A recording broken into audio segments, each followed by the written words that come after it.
communauté qui a longtemps été ignorée, marginalisée. Pendant plus de 100 ans, on a interdit nos langues et nos cultures kanak. Comment nous, aujourd'hui, on fait maintenant?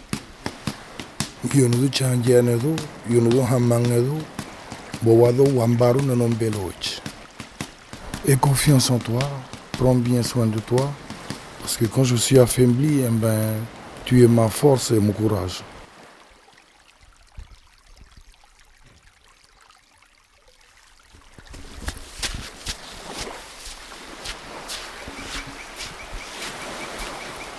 Le 4 septembre 1774, le navigateur britannique James Cook accoste à Balade, près de la région de Pueblo, dans l'extrême nord-est de la Kanaki, Nouvelle-Calédonie. 400 mètres de long, 16 750 km², ces montagnes bleues et vertes lui rappellent les Highlands d'Écosse. Il décide alors de baptiser le territoire Nouvelle-Calédonie en hommage à la Calédonie écossaise.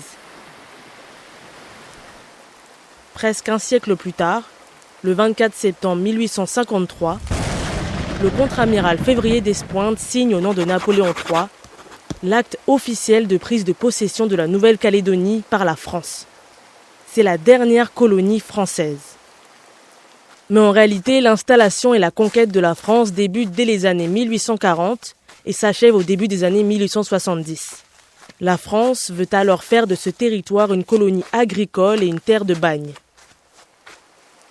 L'État fait donc pression à l'administration coloniale présente sur place pour qu'elle s'empare des terres. Mais de nombreuses difficultés se heurtent à l'entreprise coloniale. Bien que le choc microbien ait entraîné la mort de 40 à 80% de la population kanak, les chefferies locales résistent à la présence française. De plus, la Grande Terre est parcourue par une chaîne montagneuse, ce qui rend la conquête pénible. En 1867, un événement va précipiter l'accélération des spoliations foncières. Le procès des insurgés de Pueblo. Dans la nuit du 6 au 7 septembre 1867, 2 gendarmes, 2 colons et 2 kanaks sont assassinés. Depuis quelque temps, la politique de grignotage des terres alimente des tensions dans la région. 25 membres de la chefferie sont alors envoyés de force à Nouméa, la capitale, pour être jugés. Le procès donne lieu à 10 exécutions publiques de ceux qu'on appellera plus tard les 10 Duvanous. Le gouverneur de l'époque, Guillain, profite de l'occasion pour légitimer et permettre la spoliation de 92% des terres dans les décennies qui suivent. Pour ce faire, des tribus et des réserves prévoyant le cantonnement de la population kanak sont créées. Et en 1874, le code de l'indigénat est instauré. Il met en place des sanctions et des obligations qui permettent à l'administration coloniale de maîtriser la population kanak. Et cela passe par un contrôle de la circulation, de la consommation, des obligations de travail et l'acculturation. Les Kanaks sont obligés par exemple de se vêtir à l'européenne. Et le français tend à être la langue dominante. Privés de leurs terres agricoles, séparés, amputés de leurs liens ancestraux, les pratiques culturelles peinent alors peu à peu à être transmises. Lorsque je me suis rendue à Pueblo pour rencontrer Gérald Gounou, conteur et artiste, j'ai essayé d'imaginer cette histoire, ou du moins d'en percevoir les traces. L'histoire, loin des représentations apprises à l'école. Vous savez, avec le récit des grands navigateurs et quelques dates sur une frise colorée. J'arrivais à imaginer James Cook avec peut-être un astrolabe dans la main, mais je ne voyais pas le reste. J'arrivais pas à imaginer les 10 Duvanous, leur colère peut-être, leur désespoir. Lorsque je me suis rendue sur le mémorial, j'ai regardé l'allée des pins colonnaires, les tissus accrochés sur les branches, la lourde pierre avec leurs prénoms dessus. Et ce que j'ai perçu en réalité, c'est un profond silence. Le calme d'une terre, puissante, qui peu à peu reprend la parole, qui petit à petit retisse les liens qu'on a cru pouvoir un jour effacer.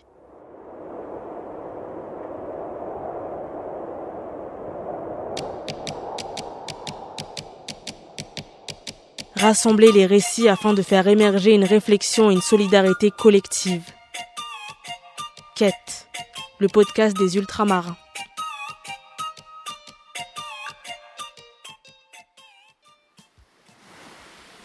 Quand j'ai rencontré Gérald, il avait un t-shirt commémorant les 10 Duvanous. Mais je crois bien qu'il ne se passe pas un jour où il ne pense pas à eux, ou aux conséquences qu'ont eu la colonisation sur sa culture. Et c'est peut-être pour cette raison que sa vie, il l'a dédiée à la transmission et à la promotion de sa culture et de sa langue, le tchatch. Gérald compose de la musique, chante, écrit, tresse, culte, peint et conte.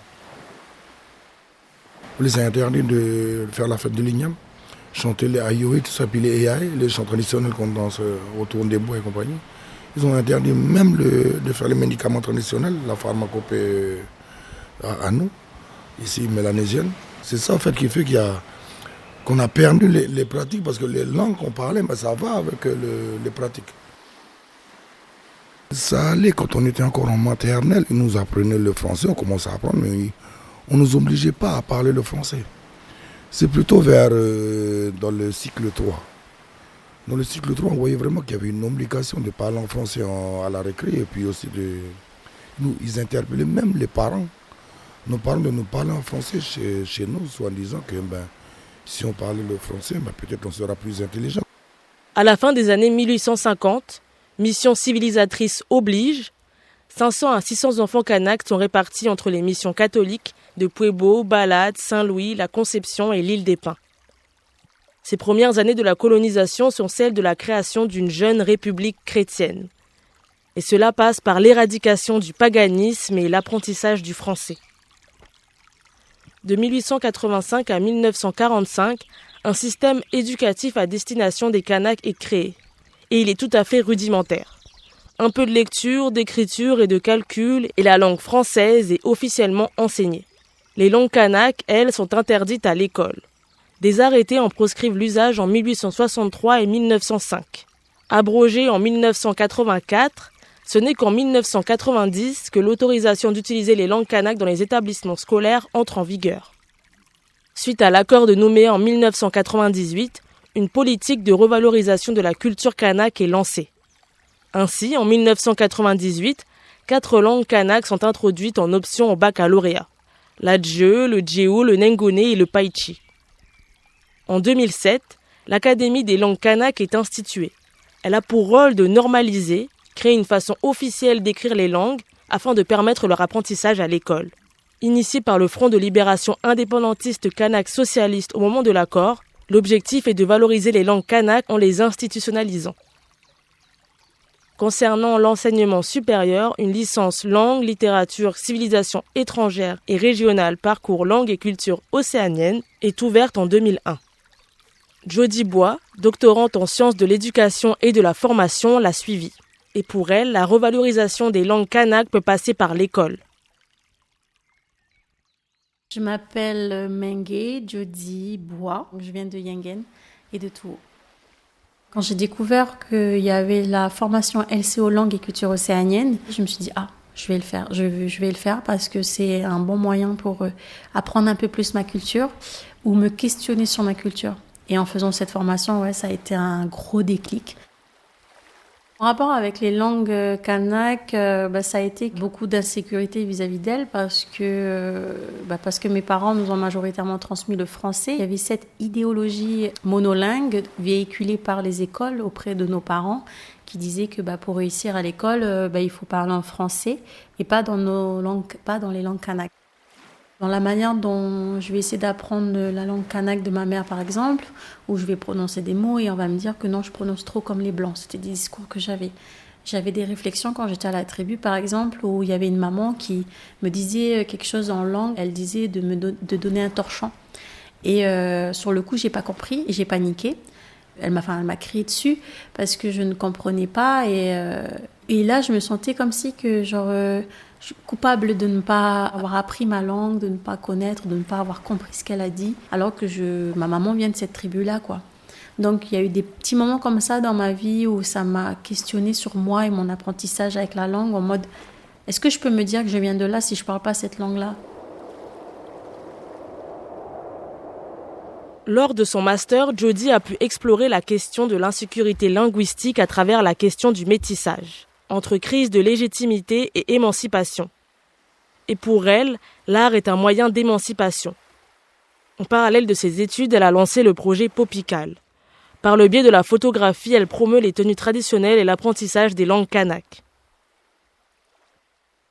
Popical qui me permettait finalement de participer à cette valorisation des cultures, des langues et à travers notamment les tenues traditionnelles. Et aussi toujours cet aspect de langue où je donnais aux personnes de traduire des légendes en français dans leur langue familiale. Donc eux faisaient cette recherche-là dans leur famille pour retrouver comment on dit ça en langue, comment on dit ça dans leur langue.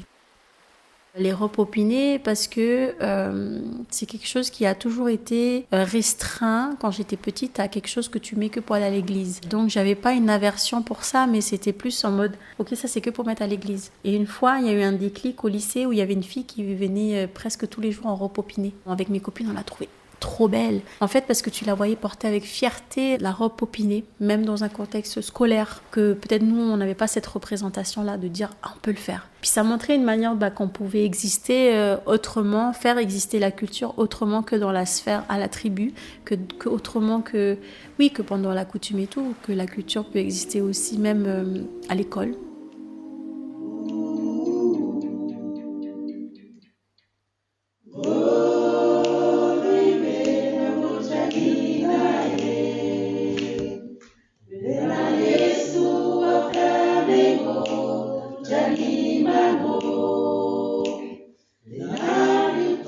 Se réapproprier sa langue, la revaloriser et la promouvoir, c'est aussi le projet d'Yvonne Michel Villaz et de l'association Fatidjé, qui signifie nos langues dans les langues de la commune de Vaud. Ateliers éducatifs, planning d'écriture, chorale, promotion de l'art, l'association met en place des outils pour encourager la transmission des langues. Moi, je m'appelle Yvonne, née Ouléout, mais mariée Michel Villaz. Moi, je suis de Tieta. Je suis la vice-présidente de l'association. Et pour sauvegarder la langue, promouvoir les langues de chez nous, nous mettons en place des outils. Moi, particulièrement pour la tribu de Tieta, j'estime que par le biais du chant, on peut véhiculer aussi les mots, la langue. Donc, il y a une chorale qui a été créée au niveau de l'internat de Tieta. Avant, je travaillais là-bas à Tieta, au collège de Tieta. Et puis après, il y a eu la création de la chorale de Tiata, qui en ce moment fait des tournées un peu partout, dont je suis meneur aussi de chorale, toujours dans le même but, que ce soit des chants religieux ou il y a aussi des chants qui parlent des différents thèmes de la vie quotidienne, la pluie, soleil, peu importe. Mais voilà, c'est toujours dans le but de faire promouvoir, de faire connaître notre langue et aussi de la véhiculer par n'importe quel moyen qu'on peut.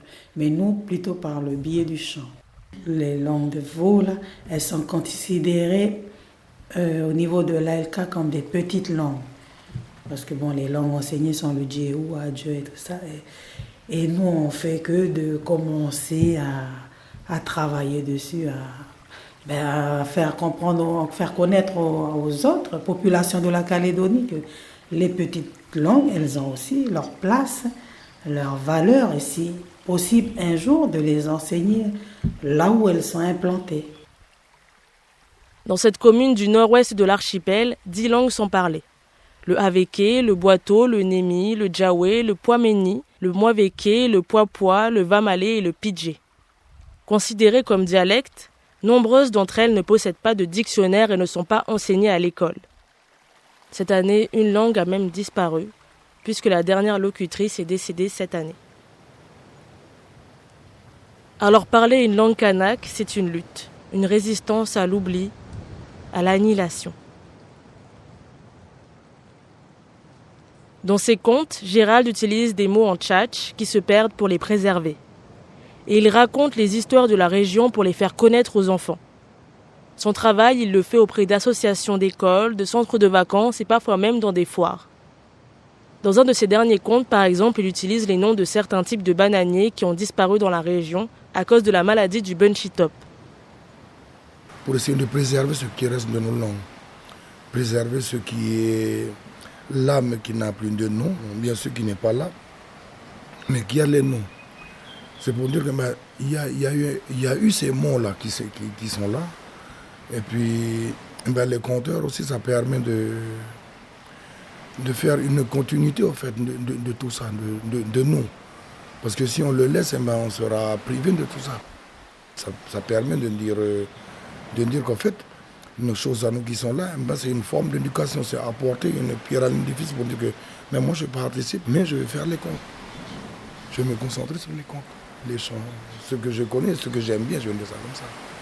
La culture, comme dit Chimbao, la culture, il faut s'exprimer avec la culture pour dire qu'on existe. Et puis la reformulation pour dire qu'on avance.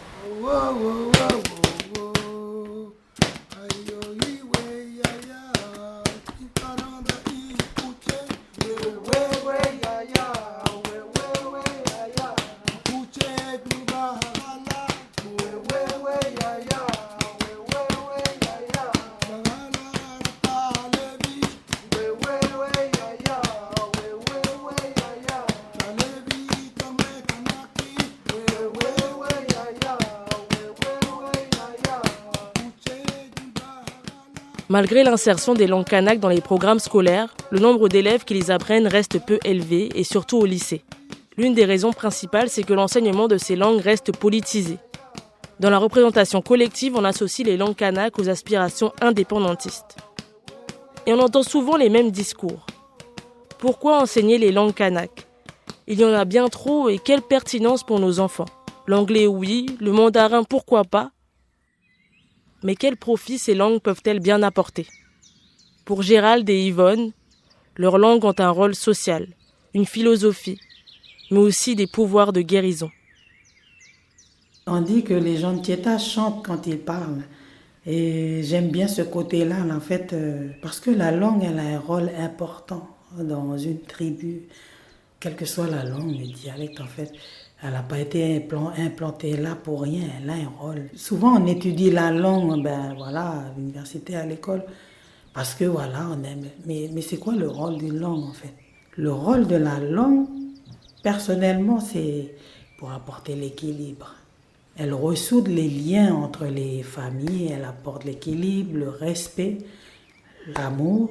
Pourquoi le respect ? Parce qu'avant, nos vieux, ou même moi, dans ma génération, quand mon père me parlait en langue, dans mon cœur, il y a ce chimo. On dit chimo, ça veut dire le respect.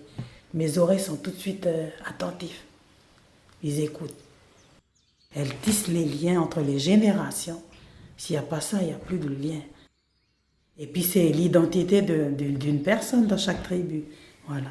Ok, je suis fière d'être de Tieta parce que je parle cette langue. Et ma langue, comme les langues des autres tribus de la région, c'est notre patrimoine à préserver, c'est notre richesse. Pourquoi je veux qu'on parle nos langues ?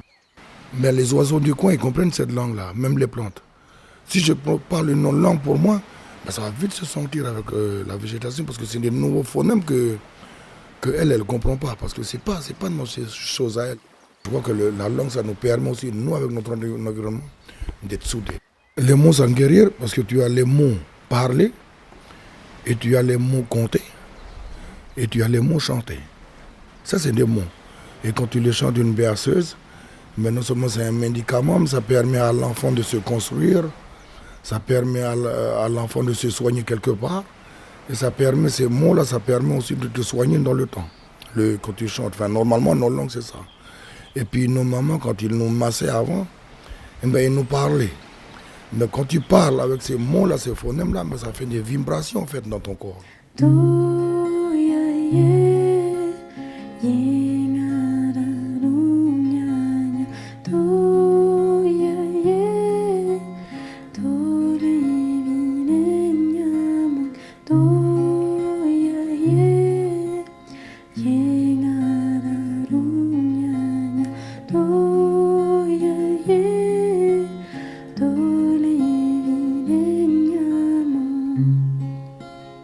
J'ai envie que ça change. L'école a participé à ça, à l'idéologie monolingue, etc., etc. Donc comment nous, à travers l'école, finalement, on peut penser ces blessures-là ? Comment on peut participer à un discours beaucoup plus valorisant des langues et des cultures kanak, des savoirs autochtones, des langues et cultures océaniennes, des langues et cultures polynésiennes, des langues familiales. Et de ne pas juste se dire il n'y aura qu'une langue importante, ce sera le français. Go via côté naen tamba wadan mongo vecha mongo fatinje mongo tike ni chan fatinje naen ramaen kani ni joa le bohame tamba wadan ya konje kipanga se via pe ya u wason manga se vecha fatinje chika yun mumenju via koma pe tamba wadan manga se vecha fatinje ma se tike chan fa fatinje c'est si sourd quand c'est un goin. Toi qui es là maintenant, qui te dis que c'est peut-être fini, c'est peut-être trop tard d'apprendre la langue et écrire dans notre langue, moi j'aimerais juste te dire qu'il n'est jamais trop tard. Maintenant, aujourd'hui, demain, les années à venir, tu as ce temps-là, il y a toujours ce temps-là d'apprendre à parler la langue et d'apprendre à écrire la langue.